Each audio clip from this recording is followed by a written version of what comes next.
Hey, this is Teemu from Megadeth and you're watching Chaoszine.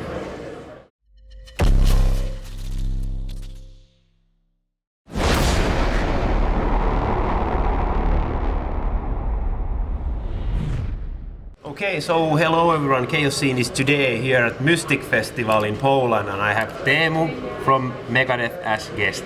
How are you, man? Doing great, thank you. It's nice to be here. Just kicked off the summer and played at Sweden Rock. How did it go? That's right, we had Sweden Rock 2 days ago. It was a nice start for the tour. And yeah, it's my first tour in Europe with Megadeth, so of course it's kind of emotional to be in the kind of home ground, close to home. So yeah, it's nice. Is it like more exciting to play to like a closer audience to your home?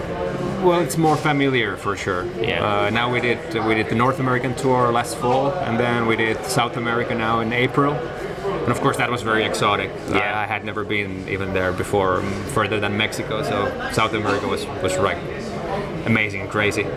And here it feels more like, yeah, coming back home. Us Finns obviously know you from like Wintersun and Smackbound, so it feels a little bit weird about talking like Megadeth. How has this whole journey been so far for you?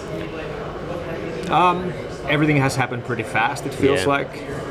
So from the first call until the first shows, everything was kind of unsure whether I was needed or not because of Kiko's situation. And then later last year it turned out that they would like to keep on going with me. So that was of course like, yeah, I was really happy about that. And yeah, it's been really great. It has been, of course, learning curve stepping into a big production like this, and Yeah. you know all the things around the big machine, Yeah. behind the scenes as well. But I've really enjoyed all of it, like learning a lot of new things, trying to take everything in, and it has been a lot of fun. Well, obviously Megadeth is known for having like great guitar players. Sure. So how has it been like to play like other guitarist songs? There's of course challenges in every guitarist's parts, different kinds of challenges, but the kind of good thing is that I've been a fan of the band and I've known the previous guitarists and their styles in some capacity already in the past. I've studied quite a bit of Marty Friedman's style and even Kiko's style before I stepped into the band. I have to say I didn't study that much like Chris Poland, but I knew kind of what kind of style he plays, and then I was really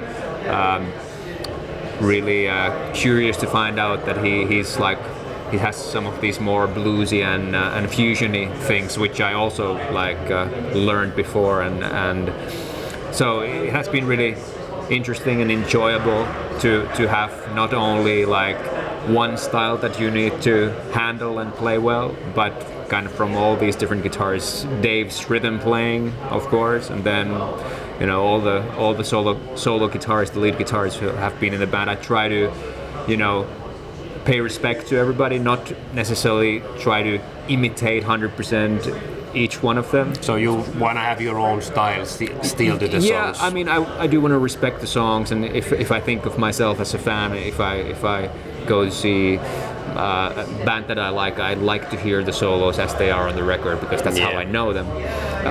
Of course, it depends on the style of music, but in this style of music, I think that's what fits, and that's what I try to do. I try to play them as much original as I can with my own little nuances, maybe. So has some guitarists like songs been like more difficult to learn and play? Like some who is like more outside of your style, for example? Yeah, I'd say probably Jeff Young and Chris Poland. Chris Poland has quite special style with his special intonation, very special vibrato, and the lamy bar use. So that's probably more out of my comfort zone, but it has been also very nice to be able to then like learn some of those things. So obviously I did an interview earlier on with Marty, and he welcomed you like open arms to the band. So how did that feel, and has he been like a big influence to you as a guitarist? Yeah, for sure. Like he mentioned also in the interview, we met briefly. This was the first time that I actually met all the guys in Megadeth, Wacken, last year. and then he was there as well, and we got to chat just a little bit, and of course I got to see the guys jamming backstage, and that was really cool. And seeing the show also, I was on the side of the stage and filming everything there, and like trying to take as much like study material as I can. But yeah, Marty's style is such a special style, exotic style. I think he has a lot of this jazzy approach, but not necessarily jazzy vocabulary. Yeah, that's very good. He's like more of this Asian, of course, that now he's actually then later on moved there and maybe even amplified more of this exotic style. But yeah, I've loved his style all the way from the Chaoszine and his solo albums, and then obviously all the Megadeth stuff. So I've been following him for a long time, and yeah, trying to play some of his things every once in a while. So are there like some specific songs on the set list which you consider are like difficult to play? Probably the ones that we've played the least are always like the most difficult at the time. So you have like less routine for those, obviously. Yeah, exactly. But yeah, some songs of course have more fast notes in them and like a lot of parts to memorize. Even like riff-wise, songs like "In My Darkest Hour" has like a lot of riffs and that have kind of weird harmony, like a special Dave Mustaine harmony that you wouldn't necessarily think of first. So there's probably the songs that have the most to memorize are the trickiest. And then of course the songs that have a lot of solos like Hangar 18. But then again, those are also the songs that we play a lot, so they become like muscle memory a little bit faster in a way. Okay.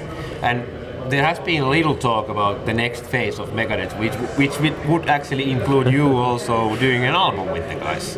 So have that conversation went any further, or is it like still very early talks? It's early talks. Yeah, we have now talked a bit about studio. I'm not sure how much I can reveal at the moment, but yeah, it's the plan at some point to go to the studio. I think now on tour we're trying to still add a couple more old songs to the set list, and once we have that, then we start to concentrate on writing some new riff ideas, putting it together. So you are also part of Smackbound and Wintersun, and now you have a big machine called Megadeth also like present. So do you find time for all of the bands? Yeah, I mean, of course, Megadeth now takes priority. There's a lot of plans coming ahead, and Wintersun just completed a successful album pre-sale campaign, which was great, and the album is coming out now in August. And I talked with the guys, and I told them like if they want to go play live, then definitely get a fill-in guitarist, and I wouldn't mind at all. But Jari said that, I think he talked with you about it as well, that he wants to already concentrate on making the next album after Time 2. So probably there won't be any live shows with Wintersun anyway now in the next 1 or 2 years. And then after that, when the band would get active live, then we'll see what's going on with Megadeth. We'll see what's going on with Nightwish. We'll see what's going on with Crown Shift as well. So everybody has There's quite a lot of bands Everybody involved. has their projects, of course. What's the situation with Smackbound? I'm not quite sure. We haven't really discussed much about the last summer's shows. We completed the shows, and then everything was a little bit kind of in the air, like what's going to happen with our record deal, and if we're going to make another album or like postpone it, do it at some point. I'm not sure yet, like what's going to happen. Well, obviously you have been mostly in bands where there's like proper band leader, like in Wintersun, Jari does quite a lot of the writing, sure. And now in Megadeth, obviously Dave does quite a lot of the writing. So how much do you write like your own music on your free time? Yeah, I do. I mean, whenever I get a riff idea, I usually put it down. Like I guess, like everybody nowadays, just on the phone, voice memos, a lot of riff library there, and I like to record videos myself playing just an idea, just to save it, and then look back, like put it in folders and like what style of riff and yeah, I have bunch of demos that I never really used for anything, because with yeah, with Wintersun it was pretty much, or it is Jari, of course, all the way. It started as his solo project, and he always had enough ideas that there was not really need for anybody else's input that much, although he welcomed it always, like that if you have an idea then he's always, you know, he will listen to it. And with Smackbound everything was always like more kind of on the spot, intuitive writing. We would do these songwriting camps, take a weekend off in the cabin in the woods, and come out with the few songs that we just wrote on the spot.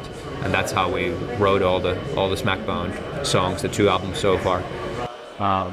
So for those projects, I haven't really used any of Lion's back catalog of demos and songs from all the way from, I have some from 2003, 2004, 2005, like a lot of stuff there. And a lot of different styles as well, like some are more fusion-y, like at one point I was a lot into fusion guitar music, so I would of course then write the kind of music that, you know, you're influenced by. A lot of metal riffs of course in different styles, and a lot of more poppy stuff as well and instrumental stuff. So yeah, maybe I will lift some of those ideas and offer them to Dave, but there's continuously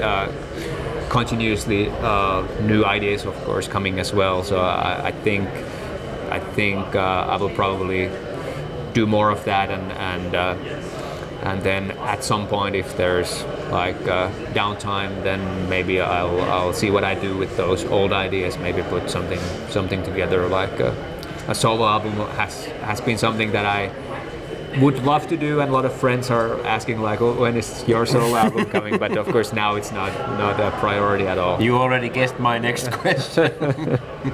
But you don't see like it happening like still anytime soon, but it's like a dream that maybe one day it will happen. Yeah, it would be cool. I'm not sure if it would be an album or EP or just singles or something. But yeah, now right now I have my hands full with Megadeth, which is cool. I wanted to ask you a little bit about the future in general. So, what does it hold for you? Well, like I said, we have a lot of numerous plans. I'm not sure how much I can reveal at the moment. Now we have this European tour all around Europe. I think we have 9 festivals and 8 headlining shows, which is great. So we play a lot of cool big festivals and some smaller ones as well, and then we fill in the in-between days with our headlining shows. And going to many places where I haven't been in a while, like Greece and Turkey as well, and of course all the staples like Germany and Italy and France and here in Poland. But there was no Finnish day. That was quite shame. Unfortunately, no Finnish, and I actually mentioned that to the management. I say that hey, we need a hometown show. Yeah, I told them actually that if you need any contacts, I know some people that maybe I can connect you with some people, but it didn't happen for this time. But hopefully for next tour. The band played last year, I think 2 shows in Finland. Yeah. So probably next year would be nice. So yeah, it's gonna be now. This whole June is in Europe, and then we have a few weeks off. Then we have like a 2-leg long North American tour. So we do whole August, I think 4 weeks. Then we have 1 week off in between, and then we do 4 more weeks. So I think 34 shows, and I think they might add 1 or 2 more there. So that's going to be a long tour. It's going to be nice to go back there. It was already really nice last September, October, that first tour that I did with the band. But that was a little bit more like B markets, and now it's going to be like full-on tour with the new production. We've been kind of upgrading the production step by step, and that's going to be the first time that we bring in the full-on new production. This is going to be the end of the Crush the World tour, and then that's going to be the beginning of the new tour there. Okay, sounds very good. And obviously, before we wrap things up, I want to ask about Wintersun. So how surprised were you when you got a message in the group chat that the album is finally done? Very surprised. Yeah, I have to say that. Yeah. I think Kai mentioned this as well, and I think we all commented in the post that that first sounded like April Fool's joke that was not on the right day. But yeah, of course, very happy that Jari was able to pull it off. Big surprise, and yeah, feeling kind of proud of him that he was able to, with all the pressure, you know. Yeah. The pressure went over and beyond. Yeah. I mean, so many people were constantly asking about it, and it kind of became a bit of a joke already. So now it was great that he finally got it finished, and we got the campaign done, and I think the band kind of regained some of the credibility. Also, Jari releasing like all the demos, the 5 albums of demos, and showing that, you know, there's this much music that he's been working, you know, during the years, and not just like, you know, doing nothing. But the promo campaign went so well that it wouldn't went so well if they wouldn't believe in him, and like. Yeah, that's really heartwarming that the fans still believe in band, and it shows that the band is important. That even if they kind of lost hope for a little bit, then you know, when they maybe heard the samples of the new music and see like that the album is now really finally coming out, not just rumors or something, then yeah, I think a lot of people got really emotional about it. So what can you tell us about Time 2? Is it like the best album that you've ever been involved with? So far, probably, yeah. I mean, it's weird relationship with that album, of course, because it has been such a long time when we started doing that. So it feels like the album has been there already all these years, because of course we've had the rough versions, the demo versions, and everything. It's the audience that hasn't really heard any of that yet. So it's a bit weird feeling, to be honest, but at the same time, it's great to be able to listen now to the final version and like enjoy it also as a fan of the music myself, to listen to those songs, and yeah, I think it's a great piece of art. So does it sound as good as you expected it to sound, or did it get like over your expectations? I would say it sounds just as good as I was expecting. I wasn't expecting anything less from Jari, anything less than perfection, and I think it sounds the way that it was meant to sound. Hey, thanks a lot for taking the time to do this with me, and all the best for the future. Anything you want to say as a closer to all the fans? Thank you so much for the interview. Thank you everybody for listening, and hope to see you somewhere at the shows. Thank you.